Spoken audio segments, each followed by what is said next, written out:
Les choses sont en train de s'accélérer pour les transporteurs qui veulent ou qui doivent réaliser leur décarbonation. Beaucoup de nouvelles technologies arrivent sur le marché, mais il y en a une qui est revenue au premier plan, c'est le gaz. Gaz naturel au début, de plus en plus bio. Maintenant, il a connu une explosion de ses prix en 2022, mais il est redevenu depuis quelques mois financièrement plus intéressant. Nous allons examiner le rôle que le gaz pourra continuer à jouer dans la décarbonation du transport avec 4 experts.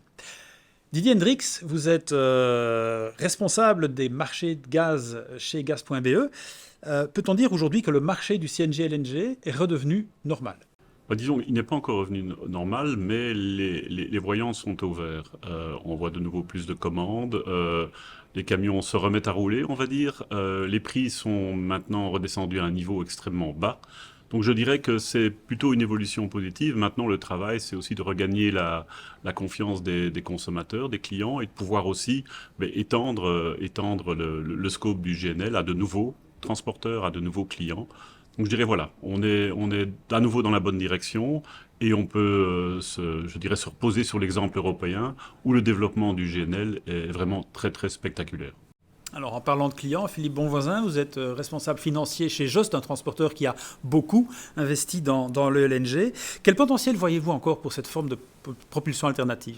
Le potentiel, il est clairement là pour les années qui viennent. Donc soyons clairs, on a connu un épisode effectivement l'année passée, un épisode difficile pour le transporteur qui devait faire le grand écart entre le prix du LNG qui était en train de dévisser par rapport au prix du diesel qui était en plus soutenu par les autorités pour une diminution.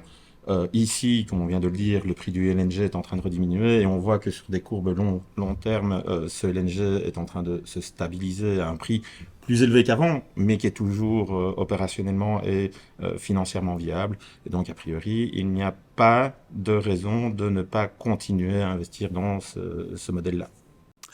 Luc Geneux, vous êtes responsable des projets durables à Logistics in Wallonia. Quel soutien existe-t-il encore de la part des autorités pour le LNG et le CNG aujourd'hui ? Aujourd'hui, les autorités soutiennent très peu le GNL, le CNG. Il n'existe plus de primes au niveau belge qui sont octroyées à l'achat de nouveaux véhicules, mais bien des soutiens octroyés par la région wallonne à l'équipement de tracteurs existants. C'est ça. Alors Philippe Jacquemins, vous êtes product manager chez Volvo Trucks, un constructeur qui propose une gamme justement au LNG. Est-ce que cette propulsion alternative peut encore progresser et évoluer ?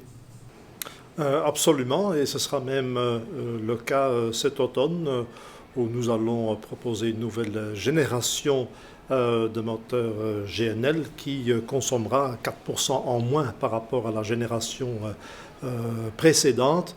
Et donc, il y a encore un beau futur avec ce produit qui nous arrive. Excellente nouvelle. Autre bonne nouvelle, Didier Hendrix, on parle de plus en plus de biométhane. Est-ce que c'est l'avenir de cette forme de propulsion alternative ? Tout à fait. Je signalerai rapidement pour compléter Luc qu'il y a une prime octroyée par Gaz.be de 5 000 € pour 2 camions par transporteur. Alors pour revenir sur le biométhane, effectivement, on voit le déploiement accéléré de la production de biométhane en Europe. Et aujourd'hui, une bonne partie des stations CNG ou GNL en Europe offrent déjà du bio. Donc je dirais c'est déjà une réalité, c'est pas le futur.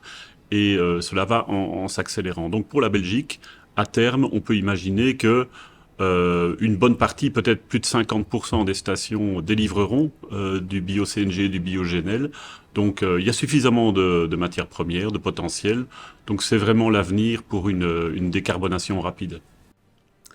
Eh bien, messieurs, merci d'avoir partagé avec nous vos espoirs pour un transport décarboné avec un gaz de plus en plus bio. Merci beaucoup.